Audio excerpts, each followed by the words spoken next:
तो नमस्कार दोस्तों, मैं हूं आशीष। स्वागत है आपका हमारे इस बेहतरीन से वीडियो में, जहां पे आज हम बात करने वाले हैं मारुति सुजुकी फ्रॉन्क्स के बारे में। एक ऐसी गाड़ी जो आज के टाइम पे अपने इस इंडियन मार्केट में काफी ज्यादा जो है वो धमाल मचा रही है। और इस गाड़ी को लेने का सबसे बड़ा फायदा ये है कि गाड़ी के डिजाइन के हिसाब से इस गाड़ी को किसी भी एंगल से देखते हैं तो हर एंगल से गाड़ी आपको काफी ज्यादा जो है वो पसंद आ सकती है। और दूसरी बेहतर चीज ये है भाई कि वेरिएंट के हिसाब से या जिस हिसाब से गाड़ी की कीमत है उस हिसाब से हर वेरिएंट में आपको काफी ज्यादा वैल्यू फॉर मनी वाले सारे फीचर जो है वो देखने को मिल जाते हैं।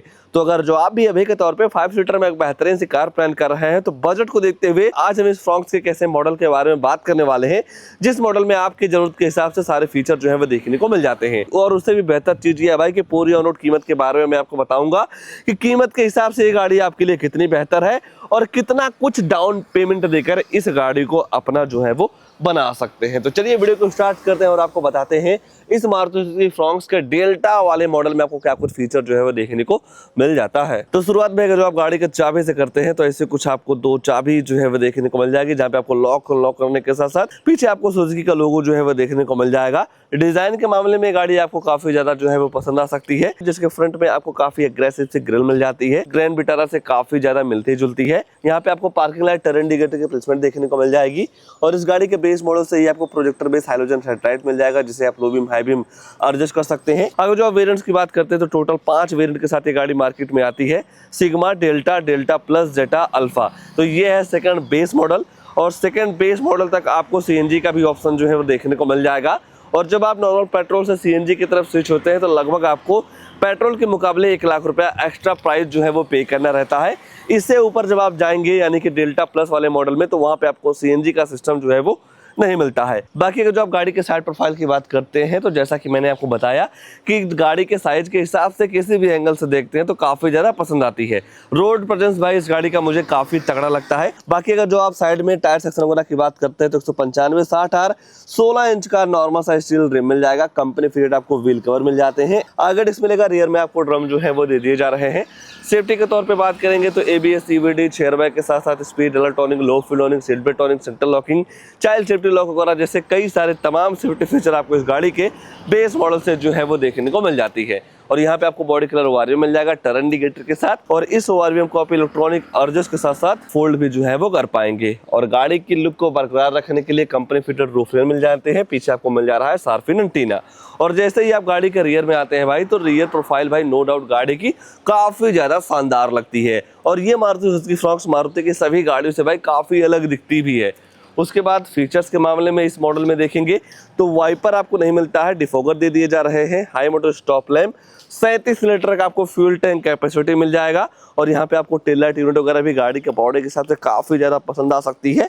ये पूरी ब्रेक यूनिट हो गई, टर्न इंडिकेटर, रिवर्स लैंप आपको इतनी छोटी जगह में जो है वो देखने को मिल जाएगा। बाकी फ्रॉन्क्स वगैरह की ब्रांडिंग मिल जाती है। एक्स्ट्रा सेफ्टी को देखते हुए 4 यूएस अल्ट्रासोनिक पार्किंग सेंसर मिल जाएंगे। और इन पार्किंग सेंसर का ये काम होता है भाई, जब आप अपनी गाड़ी को बैक लेते हैं तो 3 फीट के अंदर कोई दूसरी गाड़ी आती है, ऑब्जेक्ट आता है या बैक लेते समय दीवार वगैरह आ जाएगा तो आपकी ये जो गाड़ी है अंदर टू करके जो है वो आपको बताने वाली है। तो कहीं ना कहीं इसकी वजह से आपका जजमेंट आपकी अपनी गाड़ी पर जो है वो बना रहता है। बाकी रियर में ही है। अगर जो आप बूट स्पेस वगैरह की बात करते हैं तो नॉर्मल तरीके से गाड़ी को लॉक करने के बाद बटन दबाएंगे तो आपकी जो डिग्गी है ऑटोमेटिक ओपन जो है वो हो जाती है, जहाँ पे आपको 5 सीटर के हिसाब से काफी बड़ी सी बूट स्पेस जो है वो देखने को मिल जाएगी। काफी कुछ सामान वगैरह आप यहाँ पे जो है वो रख पाएंगे। कंपनी फीडेड आपको इस मॉडल में पार्सल ट्रे भी जो है वो देखने को मिल जाएगा। अगर जो आप कुछ वैसा सामान रखना चाहते हैं 1-2 किलो का तो इस पे भी आप जो है वो रख सकते हैं। बाकी मान लीजिए इतने बूट स्पेस में आपका काम नहीं चल रहा है तो ये जो सामने वाली सीटें हैं ना, इसमें आपको 60 और 40 का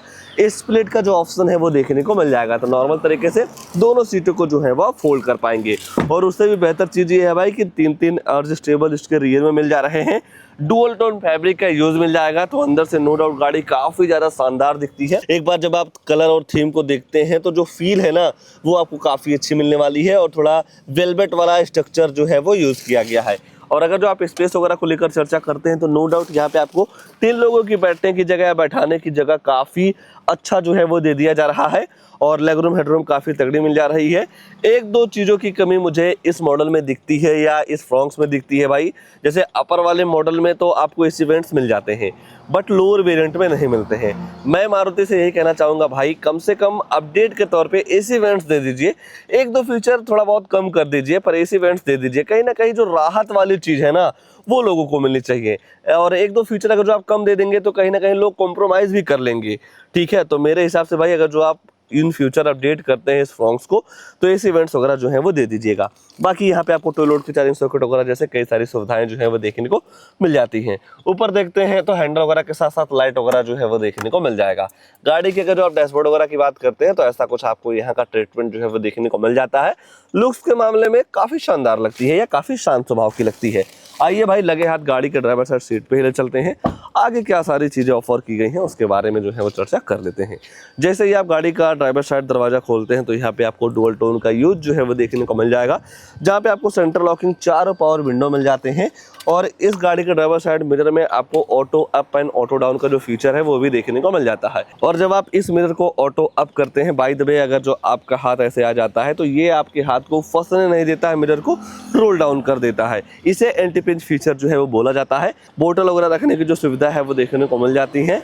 और इस मॉडल में अगर जो थोड़ा हाइट एडजस्टमेंट सीट आ जाए भाई तो और भी बेहतर हो सकता है। पर कंपनियां भाई कहीं ना कहीं जो मॉडल का डिवाइड करती हैं उनमें फीचरों की कमी जरूर डालती है भाई, क्योंकि डिफरेंस तभी पता चलेगा कि गाड़ी का बेस मॉडल है, सेकंड बेस मॉडल है, टॉप मॉडल है।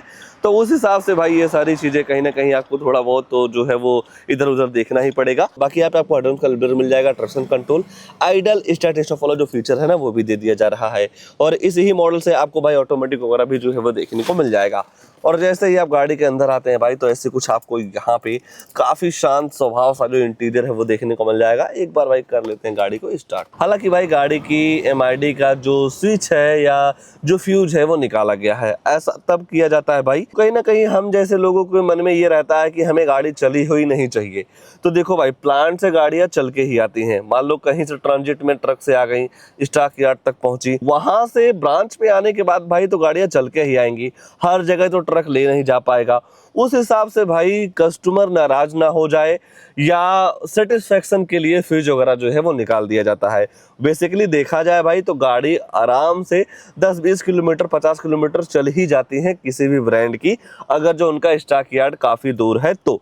और उतना भी भाई क्या ही होने वाला है, मान लो 10-20-50 किलोमीटर गाड़ी चल भी जाती है तो आप ले रहे हैं चलाने के लिए ही। ऐसा तो नहीं है कि आप ले जाएंगे उसको ऐसे घर में खड़ी कर देंगे, चलाएंगे नहीं। तो ये सारी चीज़ें मुझे नहीं लगता है भाई कि उतना सेंस बनाता है। बाकी अपना अपना भाई देखने का नज़रिया होता है। अगर जो आप स्टीयरिंग के एडजस्टमेंट वगैरह की बात करते हैं तो टिल्ट वे में आप स्टीयरिंग को एडजस्ट कर सकते हैं। डी किट का डिज़ाइन देखने को मिल जाएगा, सुजुकी का लोगो जो है वो दे दिया जा रहा है। और यहाँ पे आपको कई सारे कंट्रोल्स मिल जाते हैं जहाँ से आप वैल्यू अप डाउन कर पाएंगे, फोन उठा सकते हैं, काट सकते हैं। वॉइस कमांड का भी फीचर आपको स्टीयरिंग पे दे दिया जा रहा है। लाइट वगैरह ऑन करने की सुविधा यहाँ पे मिल जाती है। वाइपर आप यहाँ से चला सकते हैं। MID में स्पीडोमीटर, टेकोमीटर मिल जाएगा। छोटी सी डिस्प्ले आपको बीच में जो है वो दे दी जा रही है। इस डिस्प्ले में आपको गाड़ी की फ्यूल इकोनॉमी, एवरेज वगैरह के साथ साथ रेंज वगैरह का जो इन्फॉर्मेशन है इस बटन को प्रेस करने के बाद जो है वो आपको पता चल जाती है।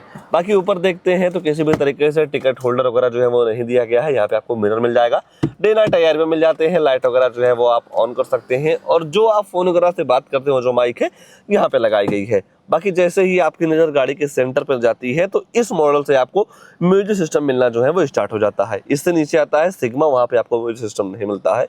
तो यहाँ पे आपको 7 इंच का फुल HD डिस्प्ले वाला म्यूजिक सिस्टम देखने को मिल जाएगा। Android auto play, Apple CarPlay के साथ नेविगेशन, ब्लूटूथ, कनेक्टिविटी, USB लगा के वीडियो वगैरह भी जो है वो पूरी तरीके से चल जाती है। बाकी सेटिंग वगैरह में जाएंगे तो display, brightness, date time, language वगैरह जैसे कई सारी चीज़ों को आप अपने हिसाब से सेट जो है वो कर सकते हैं। और भी 2-4 चीज़ें काफ़ी बेहतर देखने को मिल जा रही हैं जब आप डेली लाइफ में इस इंफोटेनमेंट सिस्टम को चलाते हैं या ऑपरेट करते हैं तो सारी चीज़ों का नॉलेज आपको जो है वो हो जाएगा। कैमरा वगैरह नहीं मिलता है भाई। बाकी ऐसा कुछ आपको यहाँ का जो डिज़ाइन है वो देखने को मिल जाएगा। कार्बन फाइबर का यूज़ जो है वो दे दिया जा रहा है।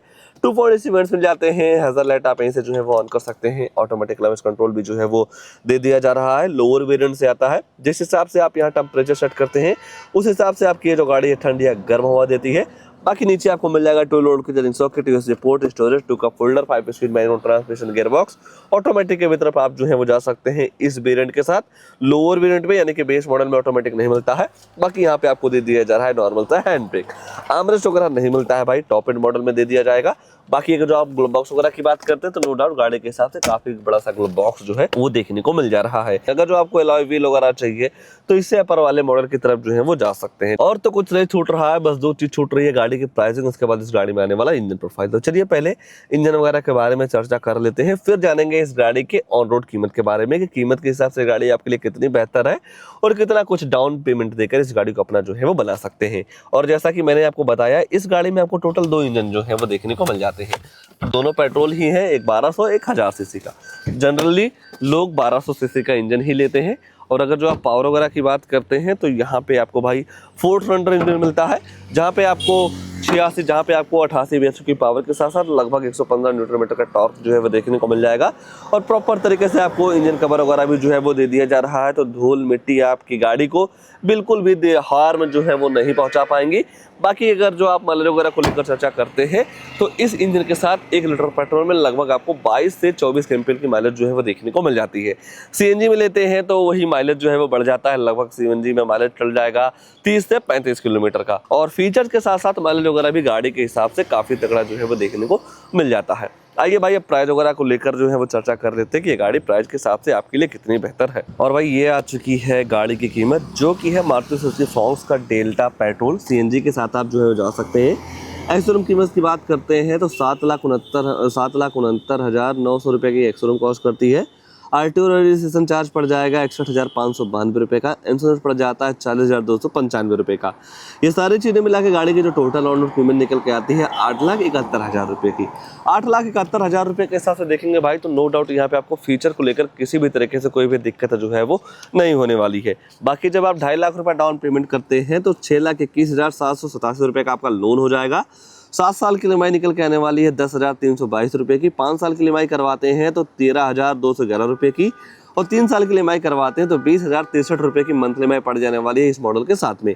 बाकी अगर जो आपको मारुति की कोई भी गाड़ी लेना हो, बाकी अगर जो आपको नेक्सा की कोई भी गाड़ी लेना हो तो यहाँ पे आपको नंबर वगैरह मिल जाएगा, कॉल वगैरह करके सारी चीज़ों का इन्फॉर्मेशन जो है वो ले सकते हैं। तो इस गाड़ी को लेकर या इस मॉडल को लेकर या कीमत के हिसाब से गाड़ी आपके लिए कितनी बेहतर है, उसको लेकर आपके मन में क्या ख्याल है, कमेंट में अपनी राय जरूर दीजिएगा। और ऐसे ही नई नई गाड़ियों की जानकारी लेने के लिए आप हमारे वीडियो को लाइक शेयर, आशीष कार रिव्यू चैनल को सब्सक्राइब जरूर कर सकते हैं। आज के लिए बस इतना ही, तब तक के लिए धन्यवाद।